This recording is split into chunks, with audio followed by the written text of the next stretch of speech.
Hello दोस्तों, नमस्कार, जय हिंद, जय भारत। मैं तिलक शर्मा उपस्थित हूँ अनंत आईएएस के ऑफिशियल यूट्यूब चैनल पर। तो दोस्तों, लास्ट क्लास में हम लोगों ने सिंपल इंटरेस्ट के कॉन्सेप्ट को एमसीक्यू के साथ डिस्कस किया था। तो यूपीएससी सीसेट की जो लोग तैयारी कर रहे हैं और जो भी आपका इसमें प्रीलिम में इस बार अपियर होने वाले हैं, उनके लिए आज का सेशन काफ़ी इंपॉर्टेंट होने वाला है, क्योंकि यहाँ पर हम कंपाउंड इंटरेस्ट यानी कि चक्रवृद्धि ब्याज के कॉन्सेप्ट को बहुत डिटेल में समझने वाले हैं।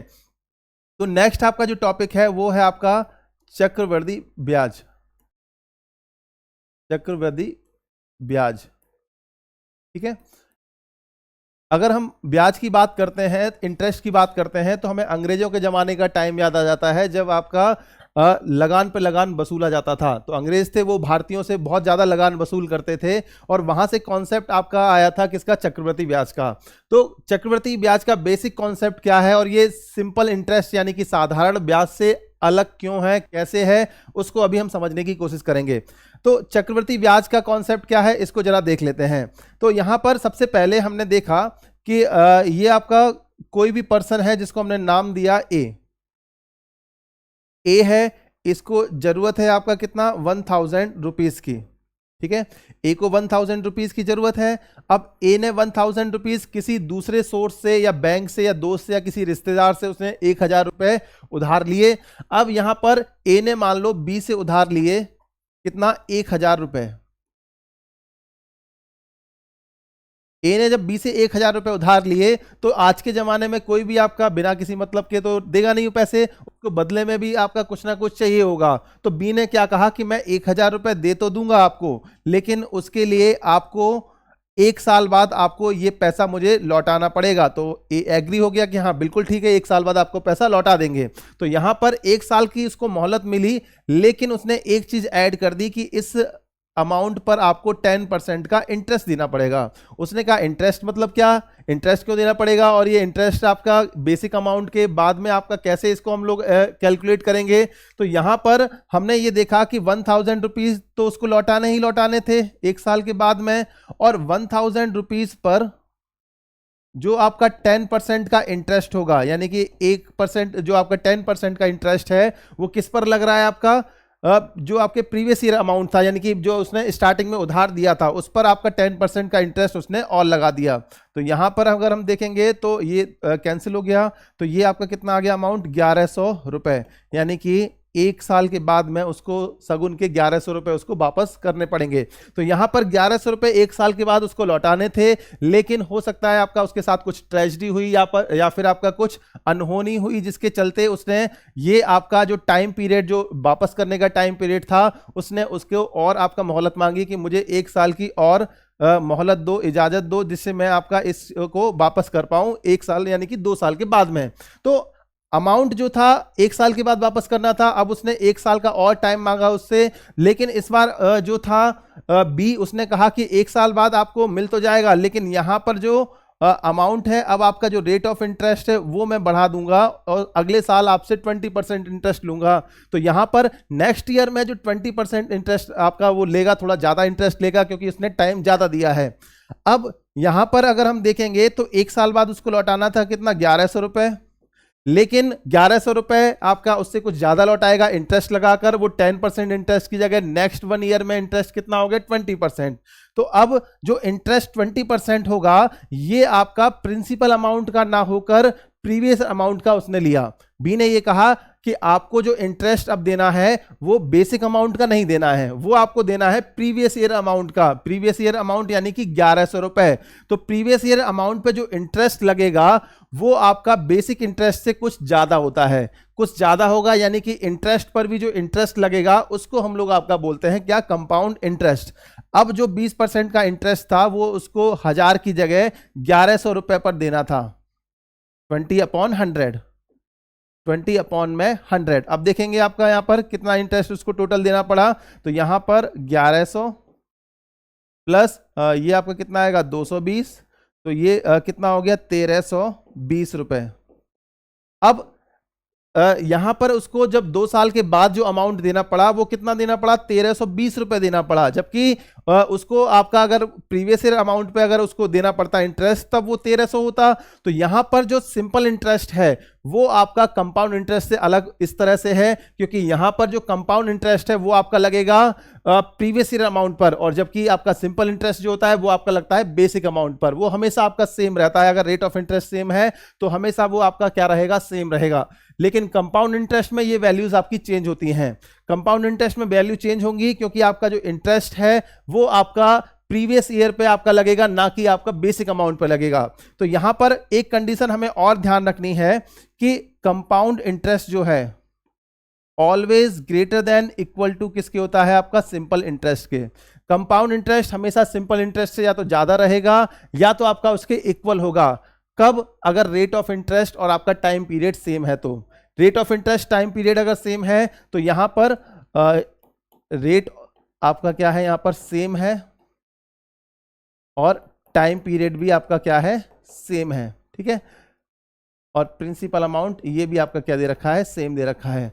तो अगर ये कंडीशन है तो यहां पर कंपाउंड इंटरेस्ट हमेशा सिंपल इंटरेस्ट से क्या होता है, ऑलवेज ग्रेटर या इक्वल होगा, क्योंकि कंपाउंड इंटरेस्ट इंटरेस्ट पर भी इंटरेस्ट लगा कर देता है, इसलिए कंपाउंड इंटरेस्ट की जनरली वैल्यू क्या होती है, सिंपल इंटरेस्ट से ज्यादा ही होती है। लेकिन एक कंडीशन ऐसी होती है जब कंपाउंड इंटरेस्ट क्या होता है, सिंपल इंटरेस्ट के इक्वल होगा।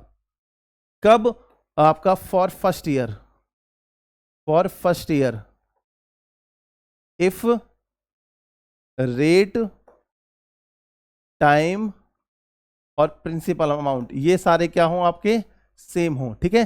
तो अगर रेट, टाइम और प्रिंसिपल अमाउंट ये सेम है तो पहले साल के लिए सिंपल इंटरेस्ट कंपाउंड इंटरेस्ट के इक्वल होगा। अदरवाइज आगे के टाइम के लिए अगर रेट, टाइम और प्रिंसिपल अमाउंट सेम है तो कंपाउंड इंटरेस्ट की वैल्यू सिंपल इंटरेस्ट से हमेशा क्या होगी, ज्यादा ही होगी, कभी भी उससे कम नहीं आएगी। ये आपको ध्यान रखना है। ये आपका बेसिक कॉन्सेप्ट है किसका, कंपाउंड इंटरेस्ट का। अब यहां पर इस बेसिक कॉन्सेप्ट में अगर हम बात करें कि क्या क्या फॉर्मूलेज हमारे यूज होंगे, कौन कौन से फॉर्मूले हम लोग यूज करते हैं इसके अंदर, उसको लेकर हम बात कर लेते हैं। कंपाउंड इंटरेस्ट की अगर हम बात करते हैं, अगर हमें कंपाउंड इंटरेस्ट की वैल्यू फाइंड करनी है तो उसके लेकर दो फॉर्मूले हैं हमारे पास में। एक क्या है आपका, A equal to P 1 plus R upon 100 की पावर n, ठीक है। A equal to P 1 plus R upon 100 की पावर n। तो यहां पर एक फॉर्मूला हमारा ये है। दूसरा फॉर्मूला जो हम लोग यूज करते हैं वो क्या करेंगे, compound interest equal to total amount minus principal amount. दूसरा फॉर्मूला यूज होगा compound interest equal to total amount minus principal amount. इससे हमें कंपाउंड इंटरेस्ट की वैल्यू पता लग जाती है। तो यहां ये जो फॉर्मूला है ये किसके लिए, टोटल अमाउंट के लिए यूज होगा, ये कंपाउंड इंटरेस्ट के लिए नहीं है। कंपाउंड इंटरेस्ट के लिए आप जब ये ए की वैल्यू पता करोगे उसमें से प्रिंसिपल अमाउंट को माइनस कर दोगे। अब यहां पर अगर हम बात करें वेयर पी आपका क्या है, मूलधन यानी कि आपका प्रिंसिपल अमाउंट, प्रिंसिपल अमाउंट। अब इसमें आपका आर क्या है, rate of interest, rate of interest, ठीक है। रेट ऑफ इंटरेस्ट आपका कैसे गिवन होगा, आपका एनुअली, एनुअली आपका रेट ऑफ इंटरेस्ट होगा। इसके बाद एन जो है number of times interest is given in given time period, ठीक है। तो यहां पर एन क्या है आपका कि किसी भी दी हुई टाइम पीरियड में जो आपका इंटरेस्ट है वो कितने टाइम आपको दिया जाएगा, ये एन की वैल्यू आपका डिसाइड करेगी। और ए यहां पर क्या है, टोटल अमाउंट है। ए क्या है, टोटल अमाउंट, ठीक है। अब यहां पर अगर इस फॉर्मूले को अगर हम रिलेट करने की कोशिश करेंगे तो यहां पर टोटल अमाउंट जो है वो प्रिंसिपल पे भी डिपेंड करेगा, रेट पर भी डिपेंड करेगा और टाइम पर भी, ठीक है। यहां पर जो टाइम पीरियड है वो हमेशा पावर की फॉर्म में इंक्रीज करेगा। यहां पर एन दे रखा है, ये पावर में दिया है, तो एन हमेशा आपका जो टाइम पीरियड की फॉर्म में आपका हमेशा अमाउंट क्या करता है, इंक्रीज करता है। तो ये आपका कुछ रिलेशन है, इनको हम समझने की कोशिश करेंगे। अब यहां टाइम पीरियड के रेस्पेक्ट में कुछ स्लॉट दिए जाते हैं जिनको समझना काफी जरूरी है, जिसको हम इस टेबल से समझते हैं। यहां पर अगर इस टेबल को अगर हम ड्रॉ करें, इस तरह से आपका टेबल एक ड्रॉ कर लेते हैं। अब ये जो आपके चार क्वाड्रेंट यहां पर दे रखे हैं, इनके रेस्पेक्ट में अगर हम ये देखें कि यहां पर किस तरह से आपका डेटा गिवन होता है, क्योंकि ये जो फर्स्ट डेटा है इसको हम लोग आपका ड्रॉ कर रहे हैं ईयरली के रेस्पेक्ट में, ठीक है। यहां पर हम लोग ईयरली की बात करेंगे। ठीक है, यहां पर हाफ ईयरली की बात करेंगे। यहां पर हम बात करेंगे थर्ड वाले सेक्शन में, यहां पर क्वार्टरली की, और यहां हम बात करेंगे मंथली की। ठीक है, टाइम पीरियड की। तो ये टाइम पीरियड के 4 स्लॉट होंगे, या तो आपको टाइम पीरियड ईयरली गिवन होगा, या आपका हाफ ईयरली के रेस्पेक्ट में आपसे पूछा जाएगा कंपाउंड इंटरेस्ट, या क्वार्टरली के रेस्पेक्ट में, या मंथली के रेस्पेक्ट में कंपाउंड इंटरेस्ट पूछा जाता है। अब यहां पर अगर ईयरली के रेस्पेक्ट में आपका जो R% है, R%, अगर ये R दे रखा है, ये आपको क्या होगा, ईयरली गिवन होगा। ठीक है, अब यहां पर R% जो आपका रेट ऑफ इंटरेस्ट दे रखा है ये, इसके बाद आपका जो टाइम है अगर 2 ईयर गिवन है, ठीक है, टाइम अगर 2 ईयर गिवन है, और कंपाउंड इंटरेस्ट आपसे जो पूछा गया है वो आपका ईयरली पूछा है। ये कंपाउंड इंटरेस्ट आपकी है कि कंपाउंड इंटरेस्ट पूछने के 4 तरीके होते हैं। कंपाउंड इंटरेस्ट या तो ईयरली होगा, हाफ ईयरली, क्वार्टरली, या तो आपका कंपाउंड इंटरेस्ट मंथली आपसे पूछा जाएगा। अब टाइम अगर 2 ईयर है तो यहां पर एन की वैल्यू कैसे वेरी करेगी, इसको जरा देखना, क्योंकि कंपाउंड इंटरेस्ट ईयरली पूछा गया है तो 1 ईयर में केवल एक बार आपको इंटरेस्ट मिलेगा, तो 2 ईयर में एन की वैल्यू क्या आ जाएगी, 2।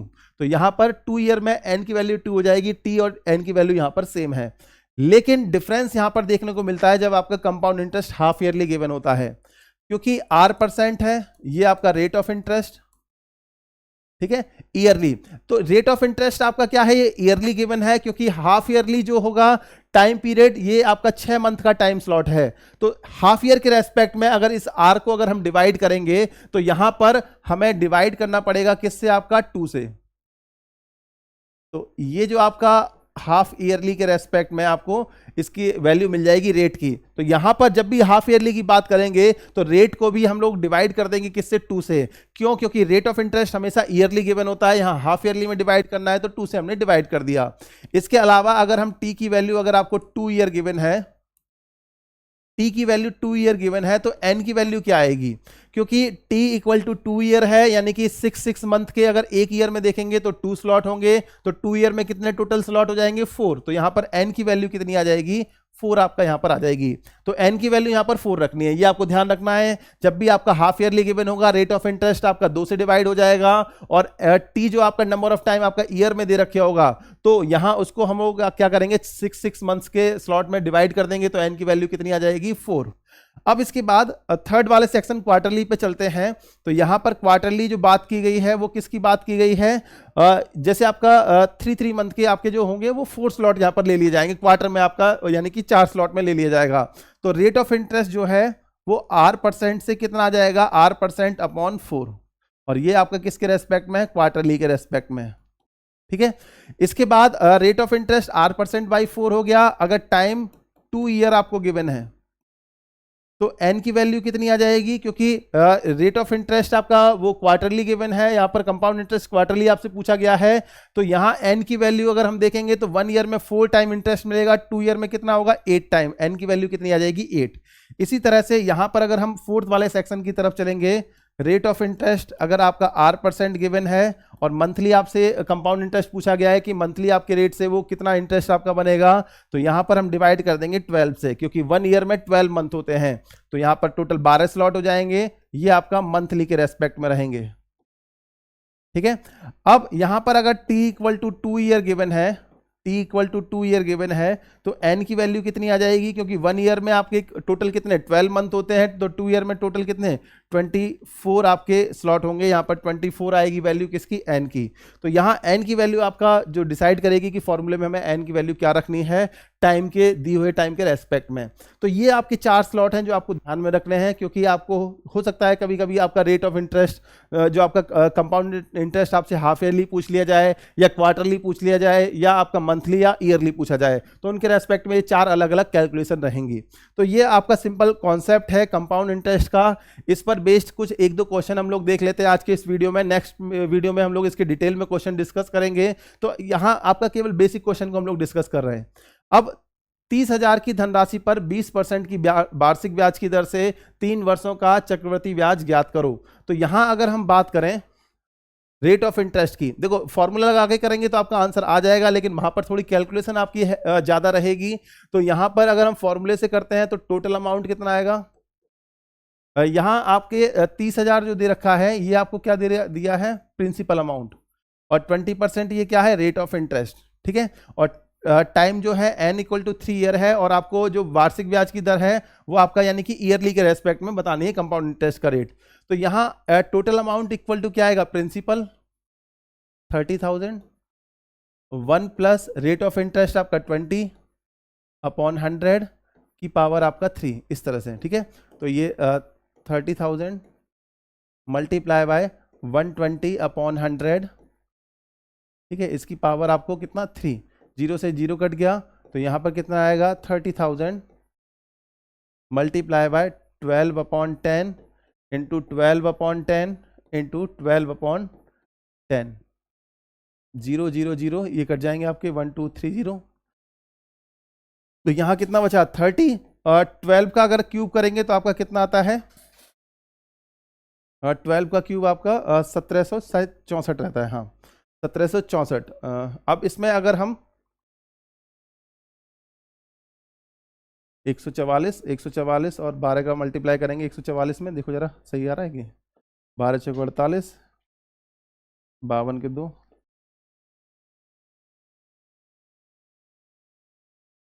1728 होगा, हाँ तो 1728, ठीक है।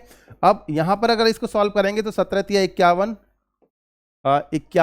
17 तिया 51, 28 तिया 84, 5184 आपका 51,840। तो ये हमारे पास क्या आ गया, टोटल अमाउंट आ गया।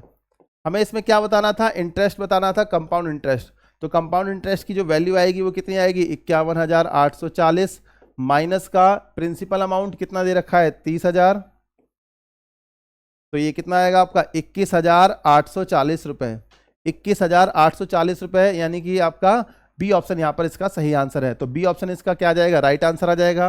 अब ये तो आपका क्या है, एक जनरल मेथड है जिससे हम लोग इसको सॉल्व कर सकते हैं।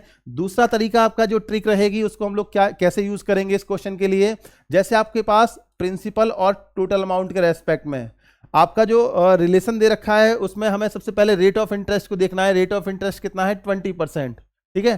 तो यहां पर रेट ऑफ इंटरेस्ट जो होगा पिछले वाले सिंपल इंटरेस्ट वाले की तरह हम यहां पर भी रेट ऑफ इंटरेस्ट जो गिवन है 20%, उसको हम लोग कन्वर्ट कर लेंगे किसकी फॉर्म में 20% को हम कन्वर्ट करेंगे फ्रैक्शन की फॉर्म में, यानी कि 20 अपॉन 100 सॉल्व करोगे तो कितना आएगा 1/5।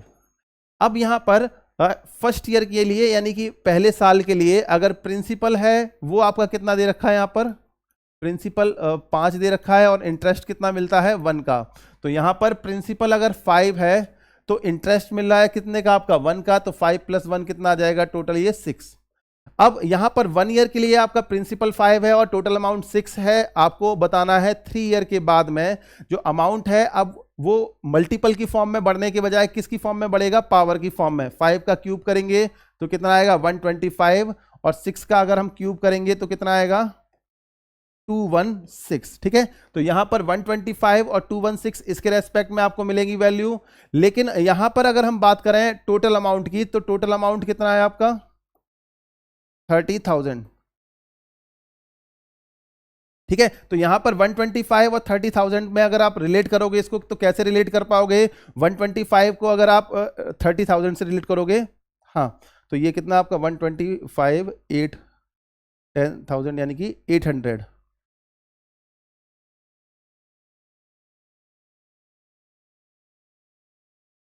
30 गुणा 1000, तो ये कितना था 8 30 240 आएगा, ठीक है। तो मल्टीप्लाई बाय आपका कितना आएगा 240, ठीक है। तो यहाँ पर 240 आ गया। अब यहाँ पर आपको क्या बताना था, कंपाउंड इंटरेस्ट। कैसे बताओगे कंपाउंड इंटरेस्ट, इन दोनों का आपको माइनस करना पड़ेगा। 216 में 125 माइनस करेंगे तो कितना आएगा, 216 में 125 माइनस करेंगे तो 75, और 16 आपका कितना आ गया 91। तो 91 में भी अगर मल्टीप्लाई करेंगे 240 का तो आपको यहाँ पर आंसर मिल जाएगा कितना 0, 24 सेकंड 24 2 24 निम्मा कितना होगा 216, 216 और 2 218। तो यहाँ पर 21,840 का क्या आ जाएगा, सही आंसर आ जाएगा। ये इस तरह के क्वेश्चंस की ट्रिक रहेगी, इससे हम आपका एक बड़ी से बड़ी कैलकुलेशन से बड़े आसानी से बच जाएंगे। तो ये वाला जो क्वेश्चन था ये आपको बस यही समझाने के लिए बताया था कि किस तरह से हम एक क्वेश्चन को हम ट्रिक से भी सॉल्व कर सकते हैं और बेसिक आपके फॉर्मूले से भी सॉल्व कर सकते हैं। इनके क्वेश्चंस को हम लोग डिटेल में डिस्कस करेंगे इसके नेक्स्ट वीडियो में, जब इसके हम एमसीक्यू को जो कि आपका प्रीवियस ईयर में आपके या फिर आपके फ्रीक्वेंटली एग्जाम में पूछे जाते हैं यूपीएससी सीसेट के एग्जाम में। तो यहां अगले वीडियो में हम लोग मिलेंगे। आज के इस वीडियो के लिए इतना ही। अगर ये कॉन्सेप्ट आपको अच्छा लगा है तो इसको लाइक जरूर करना और चैनल को सब्सक्राइब करना और अपने दोस्तों को भी बताइए। चलिए मिलते हैं इसके नेक्स्ट वीडियो में, तब तक के लिए नमस्कार, जय हिंद, जय भारत।